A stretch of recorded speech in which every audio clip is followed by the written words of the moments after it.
It hit me all at once. This wasn't just a thank you anymore. It was something deeper, shared, unspoken. And when I looked up, the way they watched me said it all. They were ready to take this further than I ever imagined. Before we dive in, if you're a regular, here, don't forget to like and subscribe. And if you're new to the channel, welcome. Hope you enjoy it.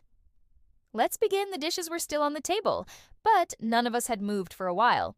I sat back, wine glass in hand, watching the way Mark and Bill were looking at me, not just politely, not just friendly. That look had changed somewhere between the second bottle and the third compliment. You know, Bill said, stretching a little too casually. It's kind of wild that a woman like you is living here alone. Mark nodded, swirling the last of his drink. Seriously, you handled that whole move better than most guys I know and made dinner. I mean, come on. What don't you do? I smiled, slow. Let them look. I wanted them to. Plenty, I said, standing and reaching for their plates. My shirt pulled just enough for both of them to. Notice I didn't bother fixing it. But I'm working on that. Mark let out a low laugh, eyes trailing after me. No way someone let you go. You must have walked. I didn't answer, just turned my back and took the plates. To the kitchen, hips swaying more than usual, I could feel their stares heat the room. When I returned, I didn't sit. I leaned against the doorway, wine glass in hand, watching them like I was weighing which of them would crack first. I'll be honest, I said. It's been a while since I had two men sitting at my table making me feel this noticed. Then someone's been making serious mistakes. Bill said, big ones. Mark added. I took a long sip. My pulse was already climbing. It wasn't just the wine. It was the way they were leaning in now like I'd cracked a door they'd been waiting to walk through. Maybe I was waiting for the right pair, I said. You know, the kind that works well together? That got them. Bill leaned back slightly, but his eyes stayed locked on mine. Mark set his glass down with a soft clink, a slow grin pulling at the corner of his mouth. Their silence said everything. They weren't backing off, they were waiting. I pushed off the wall and walked toward them, letting each step stretch the moment thinner. I stopped. Between them, my fingers grazing the back of Mark's neck as I passed. He didn't flinch, just let out a breath like I'd taken something from him. Then I turned to Bill, closer than necessary. You two want dessert? I asked, voice low. Or are you full? Bill's gaze dropped to my lips. I think we've got room for one more thing. I smiled and then I kissed him. His lips parted against mine eager-like. He'd been holding back all night and finally didn't have to. His hand slid to me waist, pulling me in with a quiet hunger that made the air between us hum. I kissed him harder, deeper. I wanted to taste how much he wanted me. Mark didn't say a word, but I felt his eyes on us watching, waiting. Bill's shirt was soft beneath my fingers, but I didn't waste time with it. My hands moved quick, slipping buttons free while our mouths stayed locked. The fabric gave way with a quiet whisper, and I pushed it off his shoulders, letting it fall to the floor. My palms ran across his chest, warm, skin-strong lines, and I felt him exhale like he'd been holding his breath since the moment I opened the door. Earlier, he looked down at me like I was undoing him piece by piece, and I kissed down slower now, lips tracing the path he wanted to claim.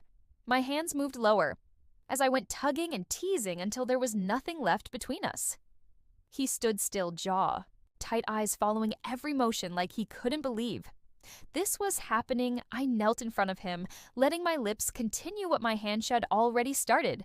He let out a sound, not loud, not clear, just a breath that caught on the edge of a word and never made it out. His hand found my hair fingers threading through in slow and steady strokes. I didn't rush. I took my time, letting every motion speak for me. When I glanced up, I caught Mark watching. His lips were parted. His chest was rising fast. My mouth didn't stop, but I held his stare and smiled. That was all it took. He stood slowly, walked over, and paused beside us close enough to feel the heat. I adjusted where I knelt between them, shifting just enough to bring one hand to Mark while my lips stayed with Bill. The pace shifted less. Careful now, more instinct than thought, as I gave each of them what they silently craved. I let Mark feel what I'd shared with Bill, then turned back with a grin that pulled the air right out of the room. a kiss here, a stroke. Their hands moving, lips following their. Breaths tangled with mine in the air. They stood over me waiting barely steady, each offering more. With every second I kept going, I soaked it in, I craved more. I was past the point of waiting, and it was Bill who moved first. His hands came to my waist, firm and sure. In one clean motion he pulled me upright, mouth meeting mine midair before I could catch my breath.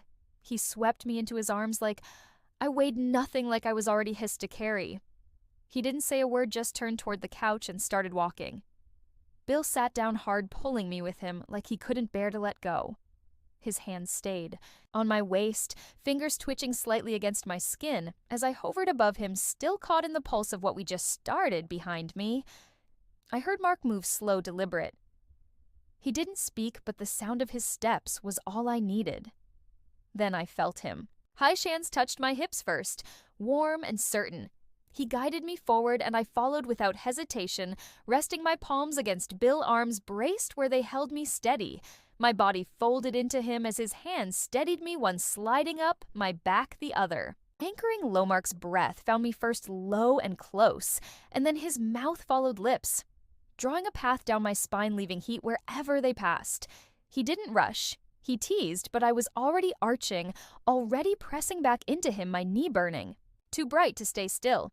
He shifted behind me, one hand guiding me higher as his body aligned with mine. Then his grip tightened. He closed the space between us, measured and quiet, until the tension in me pulsed like a held breath. My breath caught in my throat. As the weight of him settled behind me, I gasped into Bill's chest. My fingers curled where I held him, and Bill stroked my back like he was steadying me. Through the crash, Mark didn't rush. He moved with purpose, measured focus, every movement deliberate, like a slow tide drawing me in. I met him, chased him, hungry for the closeness. The build up the way, each breath deepened the ache. Bill's hand slipped into my hair, the other gripped my waist. He breathed against my cheek, whispering things I barely caught. Things I didn't need to understand to feel. I didn't know how long it lasted. I just knew I didn't want it to stop. Before I could beg for more, Mark's breath hitched, and he pulled away. I felt the heat of him fade, the air shift. And then Bill opened his arms. I turned into him, climbed onto his lap slowly, deliberately. My knees sank into the cushion on either side of him, and I guided myself down with a breath that trembled all the way through me. My hands found his chest, fingers playing wide, anchoring me. As I lowered myself, inch by inch, he groaned into my neck. As I settled into his lap, I paused there, just breathing, just shaking. Before I began to move, I set the pace, grounded, hungry, each rise and fall deliberate, as if I could write him into my skin. His hand slipped beneath my shirt, trailing up my back, pulling me closer with every motion. From below, I heard Mark before I saw him, his breath steady and near. Then he climbed onto the couch beside us. I reached for him automatically, mouth already parting on, hand finding him in rhythm with theirest of me. I leaned forward into him as Bill held me steady from behind my lips, pressing to Mark's skin with a hunger that didn't wait for invitation. He cupped my face as I leaned into him, his breath catching in, waves below. Bill groaned and pulled me down harder, guiding the way our bodies moved. Together, I matched them both. Body shifting, breath shared pulse. Racing felines between us blurred. We moved in sync, breaths, tangled pulses, rising boundaries gone drawn, into the summarizing storm. And I wasn't done. Not even close. I didn't even notice the moment. The room fell silent. It wasn't the quiet kind. It was the charged kind, the kind that buzzed in the air just before. Something gave in. Bill was still beneath me, his palms resting on my hips, his breath warm against my collarbone. I was moving slow and steady, chasing every sound he made. Then I became aware of Mark behind me again, closer, steady. I turned my head slightly, just enough to catch the look in his eyes. There wasn't hesitation, only focus, hunger tempered with control.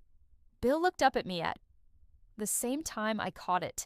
Something silent that passed between them like a signal. And then they acted. Bill shifted his grip, grounding me. Mark's fingers returned to my waist, sure, careful. Ready, my breath hitched before anything else. Did I froze? Not out of fear, but because my body already knew, and it wanted it. Badly, Mark pressed forward, his chest brushing my back, his voice low near my ear. Breathe, I did. He aligned. With me. Slow, deliberate, unhurried. The pressure came fast, intense, building with every second. He drew closer. My hands clutched Bill's shoulders. My lips parted. A sound escaped, drawn from somewhere too deep to name. Bill murmured something I couldn't catch, his arms holding me steady while Mark adjusted behind me. And then they were both there, one anchoring me, one answering the ache. My body suspended between them, folded, surrounded, overcome. They gave me a beat, maybe two, then began. Not fast, not rough, just enough to leave me weightless. They slipped into a rhythm that wasn't polished. It was better. Real. One eased forward while the other slowed. Then they switched. Then once they moved together, just enough to turn my breath sharp and send heat spinning through. Me, I couldn't follow. My mind went quiet. My fingers searched blindly Bill's chest. Mark's wrist, the edge of the cushion. Beneath my knees, I reached for anything. But there was no grounding when they had me like this. The way they worked together, it wasn't force. It was timing. Balance, a steady draw, and a grounding press. Every inhale pulled me further until all I could feel was the brink of something waiting to shatter. Bill's mouth was at my neck now. His exhale, hottest grip, unrelenting. Mark's voice again. You're doing so good. And I believed him. I felt it in how he gave space when it needed. It only to rebuild the tensions. Seconds later, I was burning dampness spread along my back. My legs trembled so hard, I barely noticed when they lifted me slightly. Tighter, closer, more. My spine arched between them, their bodies tightening around me until I couldn't shift, could only feel, and I felt everything. The slide of their touch, the cadence of their breath, the heat between his tension skin. Nothing left hidden. I was trembling. I was coming undone. I didn't speak, didn't call their name, until I did. Don't. Stop, I whispered, barely, more than air. Come, please. And then it happened, that final moment when everything inside me gave way. I was theirs, my body jolted between them. Overcome by something I couldn't hold back, my head dropped, my hands slipped, and I surrendered to it. The sounds that escaped weren't delicate. They rushed out shaky, raw, unfiltered. They stayed with me, holding each movement until I gave in completely. Bill supported my hips, Mark steadied my shoulders, and together they brought me through every wave. I collapsed into them, breathless, undone. And they were still there, constant, grounded, like the whole world had narrowed down to just us. We didn't speak. We didn't need to. That moment stayed with me. Not just what they did, but how they did it. No hesitation, no waiting, just complete surrender all the way through. Be honest, do you wish you were there too? If you were, what would you be doing? Tell me in the comments, I'll be reading. And before you head out, don't forget to like, subscribe, and turn on notifications so you don't miss the next one. Thanks for watching.